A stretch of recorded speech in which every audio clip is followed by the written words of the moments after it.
ఓం శ్రీ సాయినాథాయ నమః. శ్రీ సాయి సచ్చరిత్రము 12వ అధ్యాయము. శ్రీ సాయి లీలలు.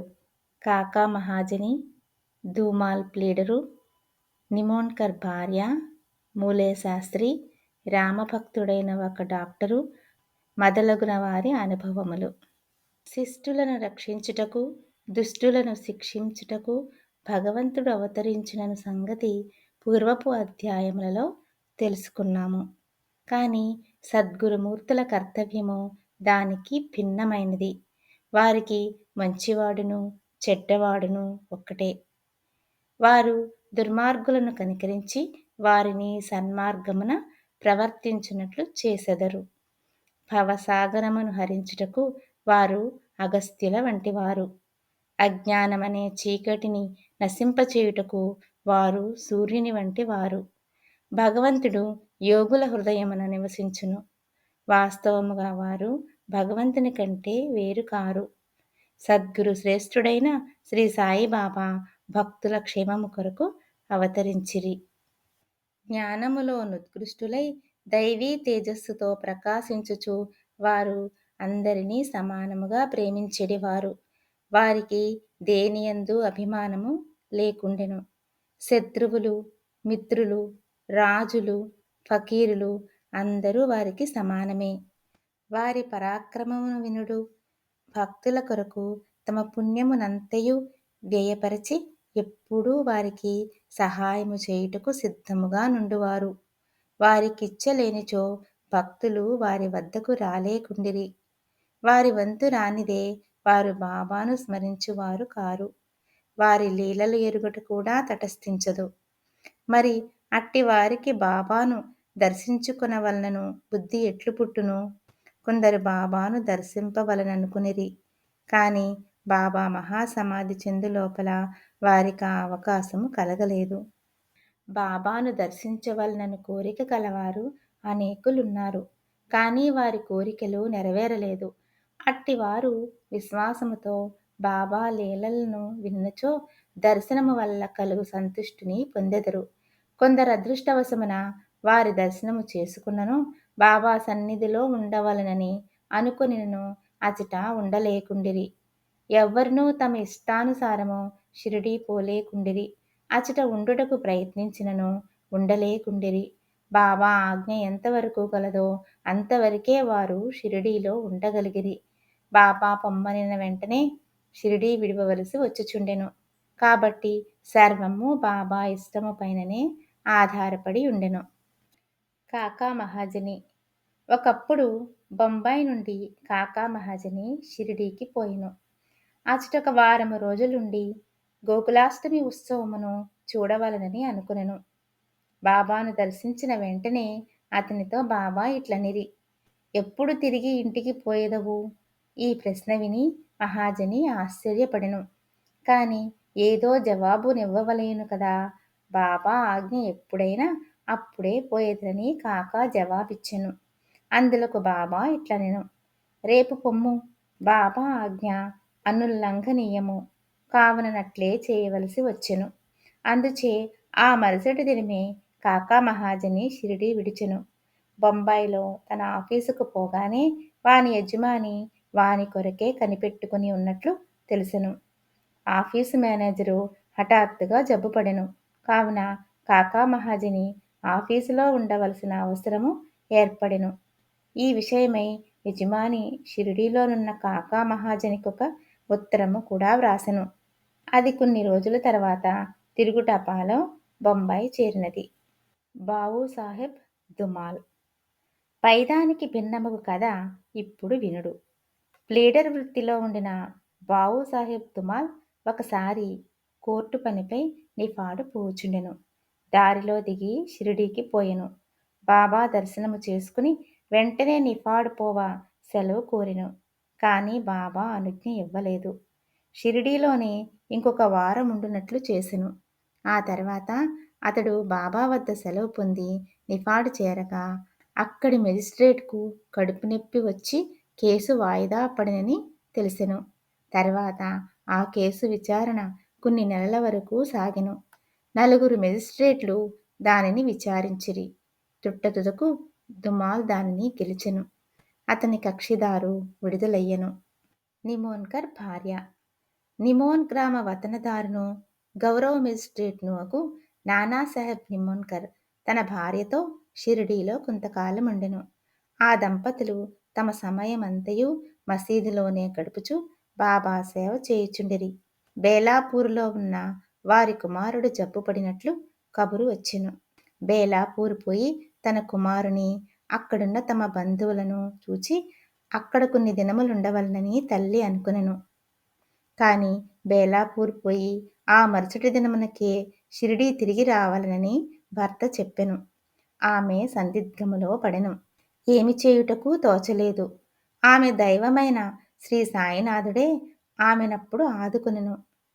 బేలాపూర్ పోవుటకు ముందు ఆమె బాబా దర్శనమునకై వెళ్ళెను. అప్పుడు బాబా సాటేవాడ ముందర నానాసాహెబ్ మొదలగు వారితో ఉండెను. ఆమె బాబా వద్దకు పోయి సాష్టాంగ నమస్కారము చేసి బేలాపూర్ పోవుటకు అనుమతినిమ్మని కోరెను. అప్పుడు బాబా ఆమెతో ఇట్లు చెప్పెను. వెళ్ళుము, ఆలస్యము చేయవద్దు. హాయిగా బేలాపూర్లో 4 రోజులుండిరా. నీ బంధువులందరినీ చూచి నింపాదిగా షిరిడీకి రమ్ము.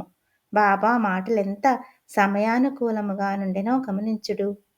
నిమోన్కర్ ఆదేశమును బాబా ఆజ్ఞ రద్దు చేసెను. నాసిక్ నివాసియగు మూలే శాస్త్రి. మూలే శాస్త్రి పూర్వాచారపరాయణుడైన బ్రాహ్మణుడు. నాసిక్ నివాసి. ఆయన షట్శాస్త్ర పారంగతుడు. జ్యోతిష సాముద్రిక శాస్త్రములలో దిట్ట. అతడు నాగపూరుకు చెందిన కోటీశ్వరుడగు బాబూసాహెబ్ బూటీని కలుసుకొనుటకు షిరిడీకి వచ్చెను. బూటీని చూచిన పిదప బాబా దర్శనమునకై మసీదుకు పోయెను. బాబా తన డబ్బుతో మామిడి పండ్లను, కొన్ని పలహారపు వస్తువులను కొని మసీదులో ఉన్న వారందరికీ పంచిపెట్టుచుండెను. మామిడి పండును బాబా ఒక చిత్రమైన విధముగా అన్ని వైపులా నొక్కెడివారు, తినువారు. ఆ పండుని నోట పెట్టుకుని చప్పరించగానే రసమంతయు నోటిలోనికి పోయి తొక్క, టెంక మిగిలడివి. అరటి పండ్లను ఒలిచి గుజ్జును భక్తులకు పంచిపెట్టి తొక్కలు బాబా తమ వద్ద ఉంచుకునడివారు. మూలే శాస్త్రి సాముద్రికము తెలిసిన వాడొకటచే పరీక్షించుటకై బాబాను చేయుచాచుడని అడిగెను. బాబా దానిని అసలు పట్టించుకొనక 4 అరటి పండ్లు అతని చేతిలో పెట్టిరి. తర్వాత అందరూ వాడా చేరిరి.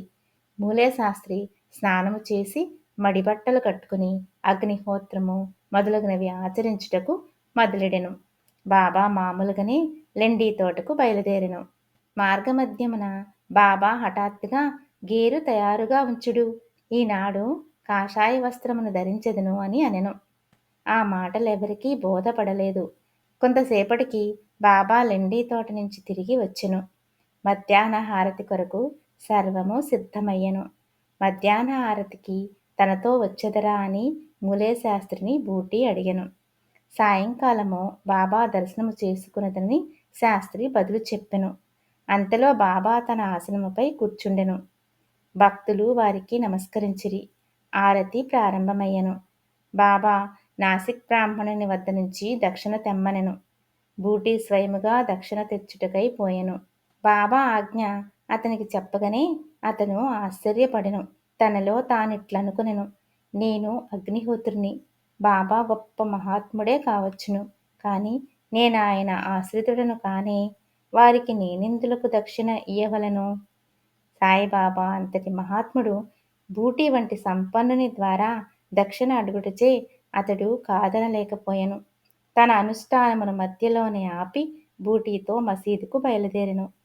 మడితోనున్న తాను మసీదులో అడుగడిన మైల పడిపోవుదునని భావించి మసీదు బయటే దూరముగా నిలబడి బాబాపై పువ్వులను విసిరెను.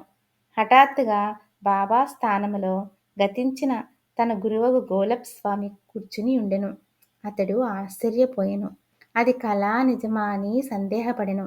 తనను తాను గిల్లుకుని మళ్ళీ చూచెను. తాను పూర్తి జాగ్రత్తావస్థలోనే ఉన్నాడు. భ్రాంతి అగుటకు వీలులేదు. అయినచో ఏనాడో గతించిన తన గురువు అచ్చటికెట్లు వచ్చెను? అతనికి నోట మాట రాకుండెను. తుదకు సందిగ్ధములన్నీయు విడిచిపెట్టి మసీదులో ప్రవేశించి తన గురువు పాదములపై పడి లేచి చేతులు జోడించి నిలబడెను. తక్కిన వారందరూ బాబా ఆరతి పాడుచుండగా మూలే శాస్త్రి తన గురునామమును ఉచ్చరించుచుండెను. తాను అగ్రకులమునకు చెందినవాడను, పవిత్రుడను అను అభిజాత్యమును వదిలిపెట్టి తన గురుని పాదములపై పడి సాష్టాంగ నమస్కారమునర్చి కండ్లు మూసుకొనెను. లేచి కండ్లు తెరిచి చూచుసరికి వానిని దక్షిణ అడుగుచూ సాయిబాబా కనిపించెను. బాబా వారి ఆనంద రూపమును, ఊహకందని వారి శక్తిని చూచి ములేశాస్త్రి మైమరచెను. మిక్కిలి సంతుష్టి చెందెను. అతని నేత్రములు సంతోష బాష్పములచే నిండెను. మనస్ఫూర్తిగా బాబాకు తిరిగి నమస్కరించి దక్షిణ నొసంగెను. తన సందేహము తీరినదనియు తనకు గురుదర్శనమైనదనియు చెప్పెను. బాబా యొక్క ఆ ఆశ్చర్యకరమైన లీలను గాంచిన వారందరూ అచ్చెరువందిరి. గేరు తెంటూ కాషాయ వస్త్రములను ధరించెదను అని అంతకుముందు బాబా పలికిన మాటలకర్థమును అప్పుడు వారు గ్రహించిరి. సాయి యొక్క లీలలు ఆశ్చర్యకరములు. రామభక్తుడైన డాక్టరు. ఒకనాడు మమల్తదారు తన స్నేహితుడగు డాక్టరుతో కలిసి షిరిడీ వచ్చెను.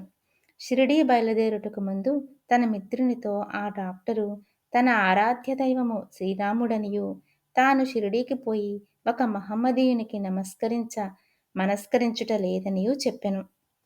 అక్కడ షిరిడీలో బాబాకు నమస్కరించమని ఎవ్వరూ బలవంత పెట్టరనియూ కలిసి సరదాగా గడుపుటకు తనతో రావాలననియూ మమల్తదారు కోరెను. దానికి ఆ డాక్టరు సమ్మతించెను. షిరిడీ చేరి బాబాను చూచుటకు వారు మసీదుకు పోయిరి. అందరికంటే ముందు డాక్టరు బాబాకు నమస్కరించుట చూచి అందరూ ఆశ్చర్యపడిరి. తన మనోనిశ్చయమును మార్చుకుని ఒక మహమ్మదీయునికి ఎట్లు నమస్కరించితివని అందరూ అడిగిరి. తన ఇష్టదైవమగు శ్రీరాముడు ఆ గద్దెపైన తనకు కనిపించుటచే వారి పాదములపై పడి సాష్టాంగ నమస్కారము అనర్చితినని డాక్టరు బదులిడెను. అతడిట్లని తిరిగి చూడగా అక్కడ సాయిబాబానే కనిపించెను. ఏమీ తోచక అతడు ఇది స్వప్నమా ఏమి? వారు మహమ్మదీయుడగుట ఎట్లు? వారు గొప్ప యోగ సంపన్నులైన అవతార పురుషులు అని నుడివెను. ఆ మరుసటి దినమే డాక్టరు ఏదో దీక్ష వహించి ఉపవాసం ఉండెను. బాబా తనను అనుగ్రహించు వరకు మసీదుకు పోనను నిశ్చయముతో మసీదుకు వెళ్ళుట మానెను. ఇట్లు 3 రోజులు గడిచెను. 4వ దినమున తన ప్రియ స్నేహితుడొకడు ఖాందేశు నుండి రాగా వానితో కలిసి మసీదులో బాబా దర్శనమునకై తప్పక మసీదుకు పోవలసి వచ్చెను. బాబాకు నమస్కరించగానే బాబా అతనితో ఎవరైనా వచ్చి నిన్నిక్కడకు రమ్మని పిలిచితిరా ఏమి? ఇట్లు వచ్చితివి అని ప్రశ్నించెను. ఆ ప్రశ్న డాక్టర్ మనస్సును కదిలించెను. ఆనాటి రాత్రియే నిద్రలో అతనికి గొప్ప ఆధ్యాత్మికానుభూతి కలిగి అనిర్వచనీయమైన ఆనందాన్ని అనుభవించెను. ఆ తర్వాత అతడు తన ఊరికి పోయినను ఆ ఆనందానుభూతి 15 దినముల వరకు అటులనే ఉండెను. ఆ ప్రకారముగా అతనికి సాయిబాబా యందు భక్తి అనేక రెట్లు వృద్ధి పొందెను. పై కథల వలన, ముఖ్యముగా మూలేశాస్త్రి కథ వలన నేర్చుకొనిన నీతి ఏమనా, మనము మన గురువునందే అనన్యమైన నిశ్చల విశ్వాసము ఉంచవలను. వచ్చే అధ్యాయములలో మరికొన్ని సాయిలీలలు చెప్పెదను. 12వ అధ్యాయము సంపూర్ణము. సద్గురు శ్రీ సాయినాథార్పణమస్తు. శుభం భవతు.